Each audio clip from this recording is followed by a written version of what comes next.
Good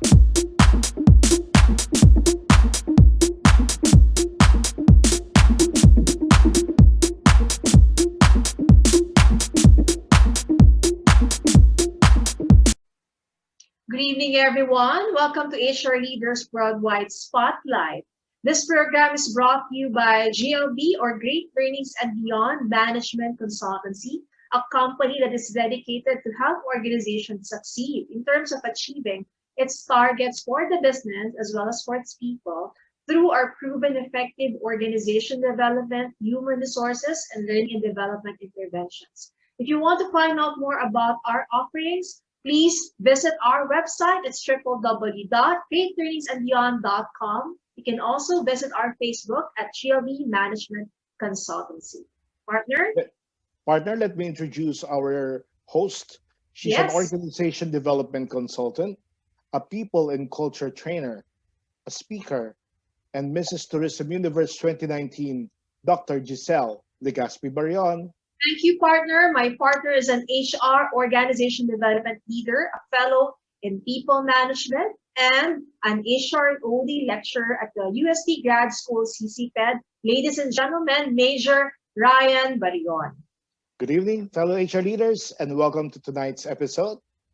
Our topic for today is accelerating digitalization and its impact on organization culture and structure. Now, to talk about this in detail is the head of new business and accelerator of CaPEx Freight Forwarding Services. He currently leads CaPEx or CaPEx on strategic new business, focusing on establishing an ecosystem of cross-industry partnerships in new market space. His experience spans various technology solutions to future-proofing business operations through digital transformation. Mr. Albert Alcance. Let's all watch this. Hi, Albert. Hi, Hi, Albert. Miss G. Hi, Ryan. Good Hello. evening. How are you, Albert? It's our first time to meet you, but before this program, we have been having our offline discussion about what he's busy with lately. So, Albert, tell us about what you do for CaPEx Freight Forwarding in relation to our topic today, which is accelerating digitalization and its impact on organization, culture, and structure. Okay. Go ahead. Thank you for that kind introduction, Miss G. And good evening again, Ryan. And you mentioned, no, this is the first time na nasa-show nyo ko, and hopefully it won't be the last. Yes, of course. Okay. So just to answer the questions, what I do with CaPEx is I lead the new business and accelerator division of the company. So the primary task of that division is to lead for expansion, growth, and digitalization and digital transformation of the company. So part of that role is to create initiatives of services or products that can benefit not only CaPEx, but the other sister companies of the whole group of companies of the company. We call this the VJB group of companies. So we have the freight forwarding and logistics under the banner of CaPEx. I see. Then we also have our international freight forwarding for business to business under the brand of Alcance. And then we have our own e-commerce platform, which we recently launched last December, under naman ng brand ng VimoBro. Okay. Wow, So I quite an understand. interesting business. Yeah, you go on, Ryan. Quite interesting business they have, and I believe they have more people to operate this business. May I ask, Albert, how did you transition, or what was the trigger on when you went into digitalization? I think we can speak even before. I can give an example even before the COVID-19. No? Even before the COVID-19, and then I will also relate it with COVID-19 a while after that. Even before that, the competition talaga is very tough na. When we say about competition is how fast can you deliver services to a client and how fast you can respond to them. Normally, that would trigger and enough to trigger talagang mag-move ang isang kumpanya going to digitalizations. Because, for example, in an operation such as CaPEx, we do have 20 branches nationwide. We handle thousands of parcels. If we will do manual of all the inquiries, all the customers that we have to do, our response time or SLA with the clients will last for days. And that's not good. Yes. Hindi ka talaga pwede. So we have no other alternative but to deliver quality service to them. Specifically, the SLA should have been within hours only, nakapag-respond na kami. And the only solution for that is to go digital.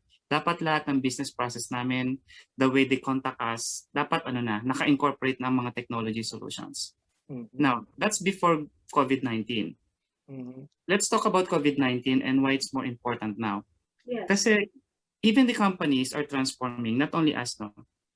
I guess the big difference between then and now is how fast can you deploy your technology solutions. What do we mean by that?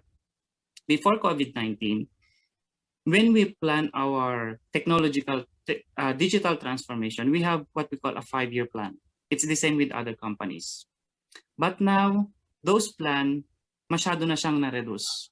So as much as possible, yung 5-year plan, kung kaya namin gawin ng 1 year or 2 years, that would be better for us. Kasi kasi before, the adaptation of our end user, hindi naman ganun kabilis. But during the COVID-19, sobra silang nag-adapt. They had no choice but to do everything within their mobile phone and keyboard. So ibig sabihin, yung mga company, kung ina-assume lang namin before na out of 1,000 of our clients, 10% of them will go digital, halos 99% na lahat sila digital. So yung digital transformation namin dapat mas mabilis ngayon. Since Albert, you talk about the need to adapt swiftly, may kindly ask, what were the interventions or the programs that you implemented for your people so that they will also be fast in adapting to these changes? That's a very good question, and I would say tough also, no, Ryan, no? But we are doing that naman eh. So anticipated siya. Okay. So when you develop kasi technology or when you introduce to a company, there are different ways to move forward.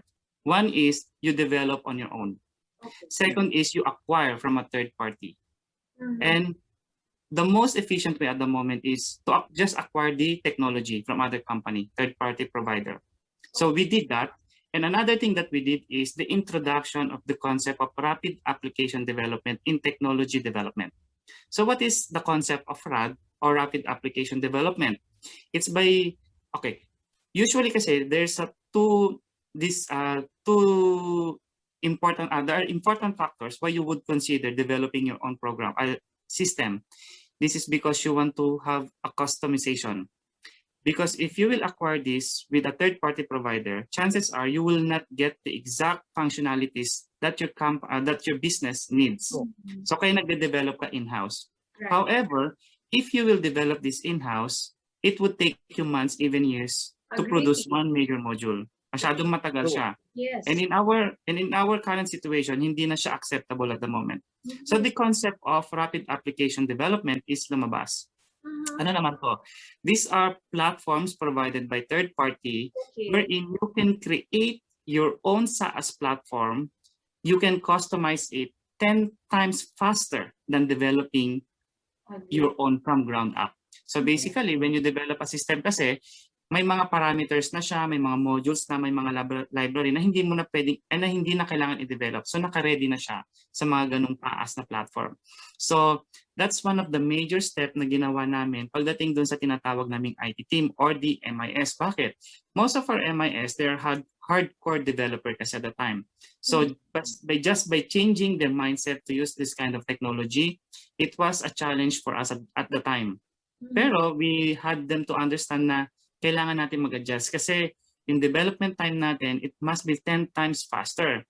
So meron na tayong biniling customized solution, meron tayong biniling SaaS platform. At the same time, kailangan natin gumawa ng mga functionalities na hindi nag-fit doon sa binili natin. So yun, I think yung pinakamalaki namin, it's the changing the concept on how our dev team develops software technology.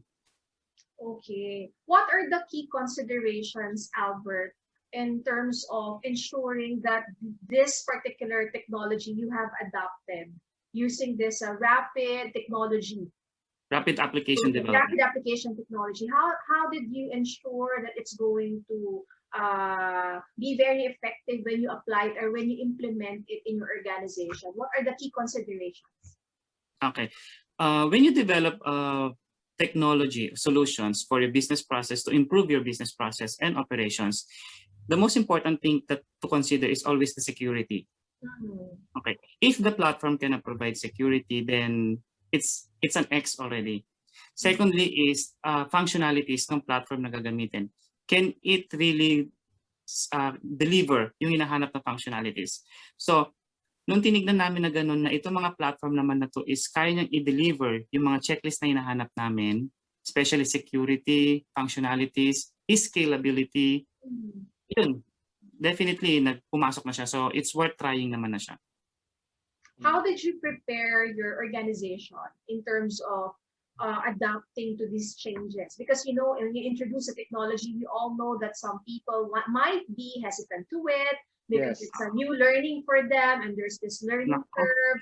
And considering Miss- that it's Miss lockdown, G, people are not Miss G, available. pinapareminis mo sa akin yung mga nangyari sa amin noon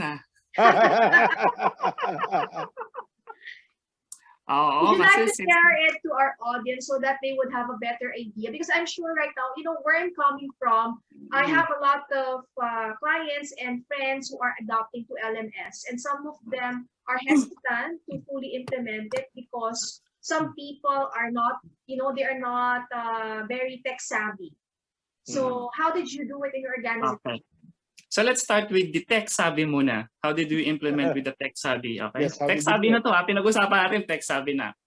Mm. So when we implemented the rapid application development concept with the tech savvy team, kasi syempre gusto nila hands-on sila, nag-deliver from scratch and everything, hard for developer. So it took us, I think, days, even weeks na kinakausap lang sila ng kinakausap. Sasabi namin, we have to adapt. Kasi syempre, ang gusto nila is they have to develop from scratch on their own way. And here we come, mag-introduce tayo ng new system. Kasi in digitalization, it's really, I mean, it makes sense na dapat ang unang mag-change is the IT team. Mhm. Okay, so we understand that kapag hindi namin, with my CEO, we understand that na kapag hindi namin na-change yung mindset and the way mag-isip yung mga IT team namin, how could we push our non-IT team to adapt, Yes. to appreciate? Okay? So talagang doon, so nagkaroon kami ng konting discussion, nagkaroon ng mga reorg, o kaya nga sabi ko, pinag-reminis mo sa akin eh. Kasi hindi siya smooth, no? It wasn't smooth.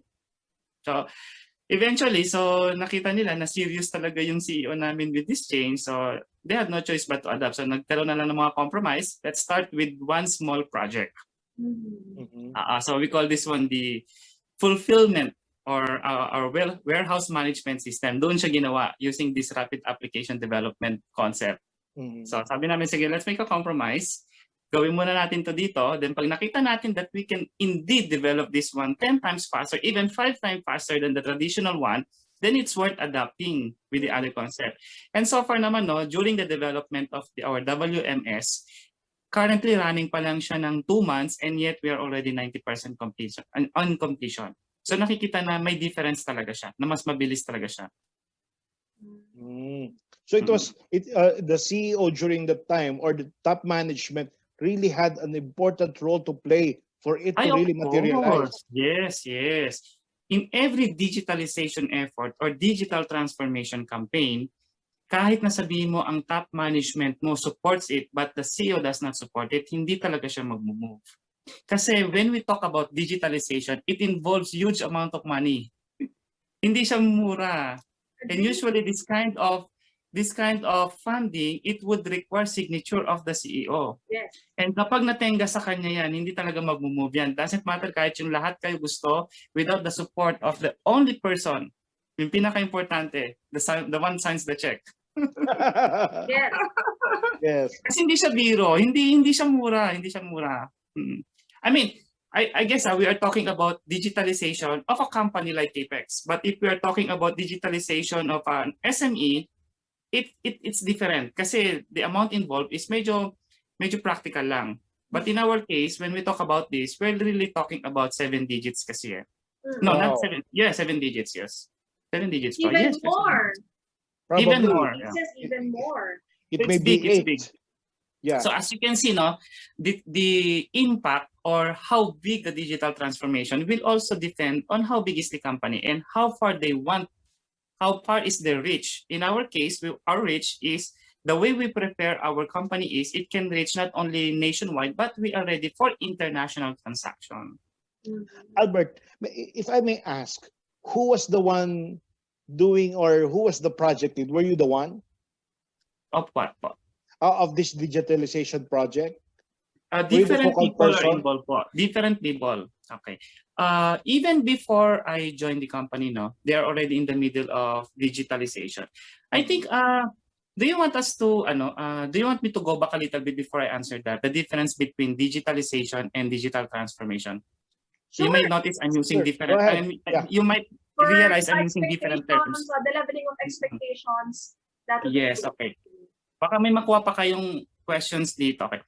There are three important terms that we have to understand: digitization, digitalization, and digital transformation. So what are the difference of those two? By definition, digitization is converting an analog information, we call this non-digital data, into a digital data. Okay, one good example is this. For example, in our case, we are a freight forwarding company. Kapag may nag-book sa amin, pumunta doon sa site namin at nag-book at nagsabi gusto mo na magpadala sa Visayas, pag nagbigay sila, bibigyan namin silang tinatawag na waybill. Usually, ito yung parang resibo na nakapapel. So, now, that's manual. If we decided na gusto namin siyang i-digitize, ang gagawin namin is, pagka-book niya sa amin, sasabihin namin sa kanya is, ma'am, sinend na namin sa email ninyo yung copy ng waybill ninyo. We call this one electronic waybill. So that's what we digitization. Paano na magpapasok na yung digitalization, which is the topic for today? Digitalization is when you apply technology to the existing business process to improve operations. Okay. So paano yun? Using the same example, paano natin sabihin yun? Let's say, okay, nagsisend na tayo ng airway bill through electronic sa kliyente. Paano natin mai-improve yung process dito? Pag nag-add na tayo ng additional digitization strategy, for example, huwag na kaya natin silang papuntahin dito sa site natin, mag-book na lang sila sa portal natin. Gawa tayo ng portal para doon sila mag-book. So gumawa ka ng portal, nag-book sila doon, automated nag-create ng airway bill, and then automatic yung airway bill na yon pumunta doon sa mga concerned department. That's what we call now digitalization.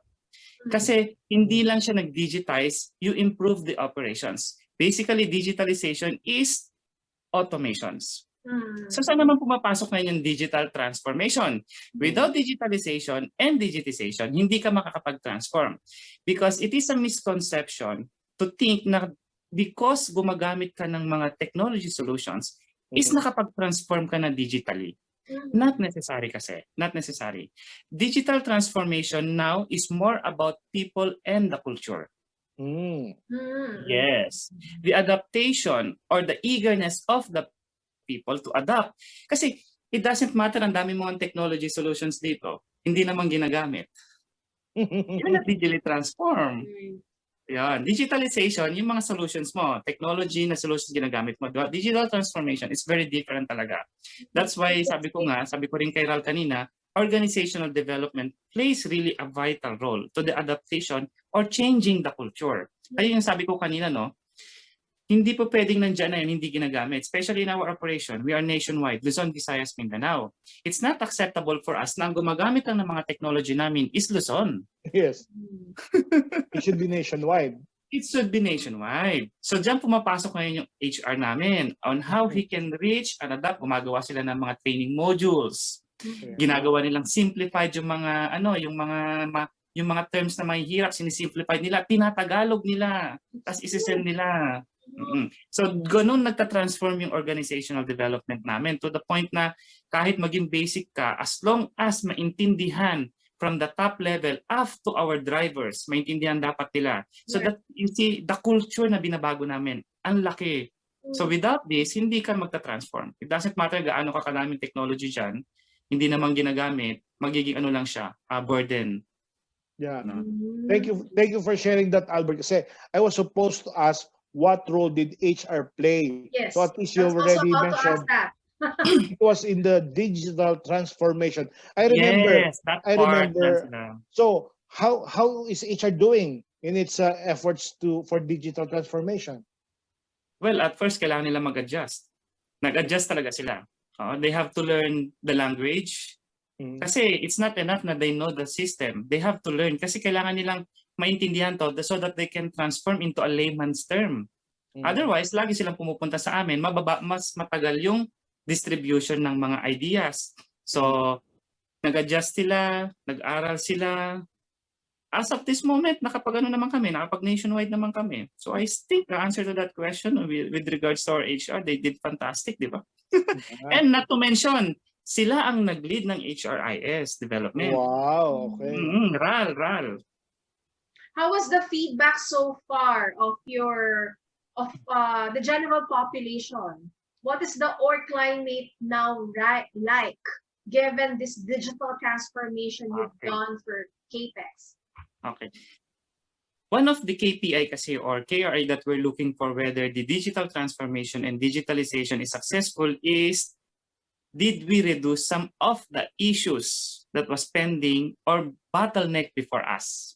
Okay. And during the report of the past few months, nakita kasi talaga na malaki ang drop ng mga issues before. For example, for the reschedule, ang tawag namin sa reschedule is, merong nagpa-book na hindi na-pick up kasi hindi nakita sa system. And now, because we have 360 visibilities, si CaPEx nakikita niya na lahat. So yung mga reschedule namin na hindi na-pick up na maabot dati ng dozens, ngayon ano na lang, minsan isa, dalawa, minsan nasi zero pa.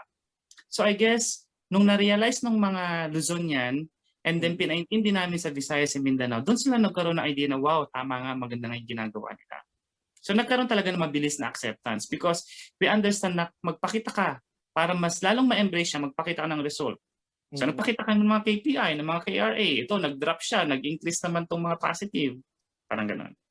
Right. Oo. Kasi aside from training, I think the other role of HR there is to ensure that the performance management system is going to be aligned given this digitalization or transformation that's happening now in your organization. How are the leaders adjusting, or what do you think would they need to acquire in order for them to be effective at leading this transformation? I think you would be surprised now.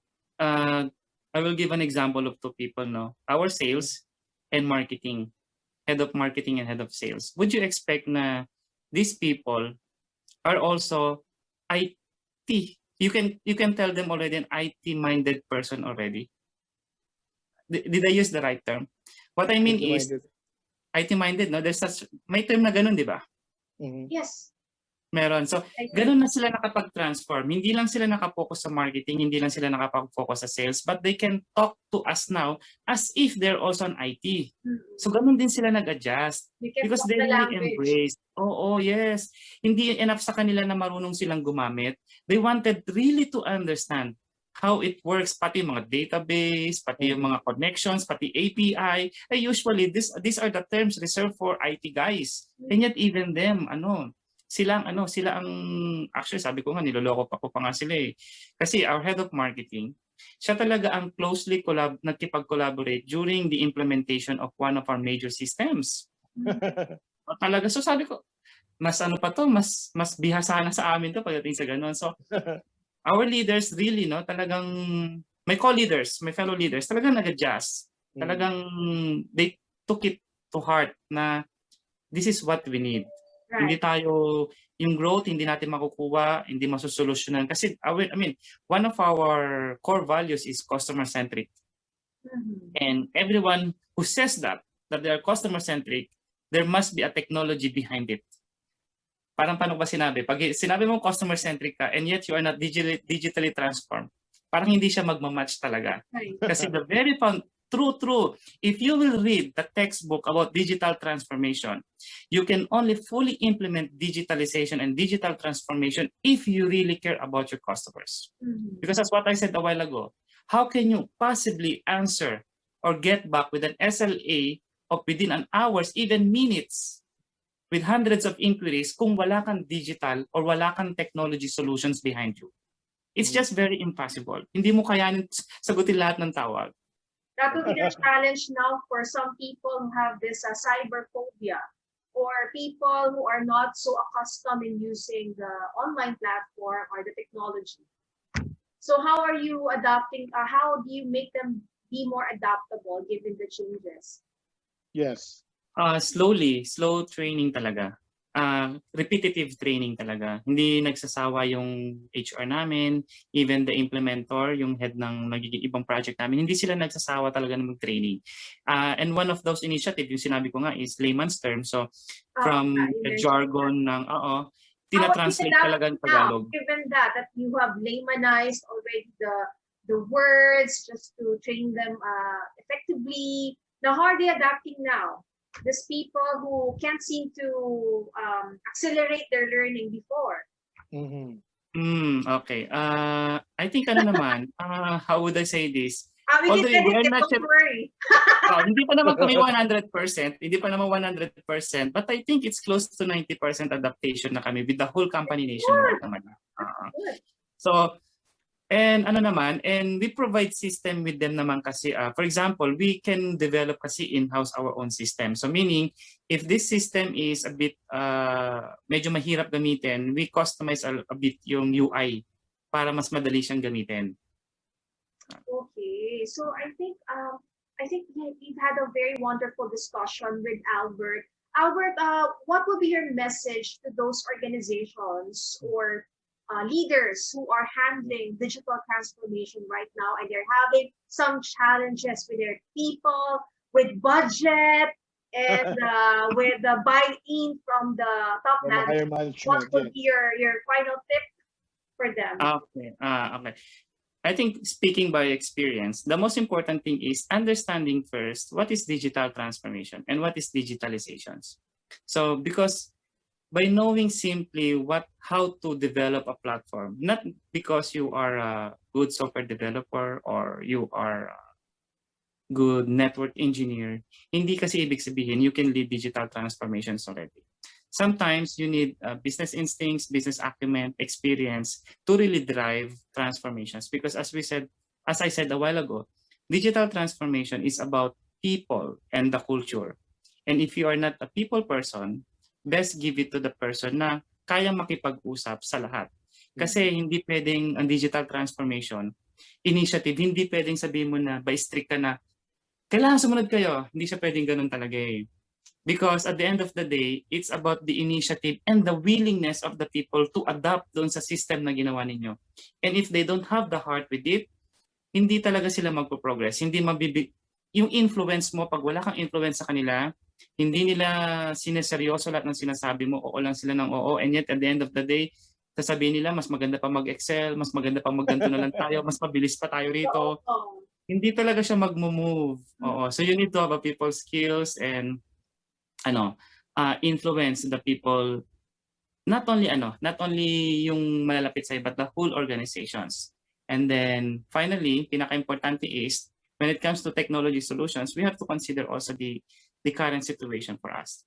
Instead of going to 5-year or 10-year plan for digital transformation, consider moving to 1 year or maximum of 2 years. Kasi if you do it with 5 years, mapaghuhulian talaga. By that time, ang dami nang lumabas. Sobra. By the time na matapos mo yung technology nyo, yung transformation niyo, yung mga nakapag-adapt na, nag-change na kami. We are now moving to machine learning, we are now moving to artificial intelligence, we are now moving to IoT, and yet you're still developing the very basics of technology solutions. Dapat mas mabilis na siya. Tama. Kaya nga acceleration, di ba? Yes, that's why kaya may nakadugtong dun sa akin sa division ko, acceleration. Thank you Kasi so talagang much. mabilis. A for accelerated Albert Alcance. Ay, ang ganda niyan. Ang ganda niyan. Ang ganda niyan, ang ganda niyan. Diba? Leading to the third power.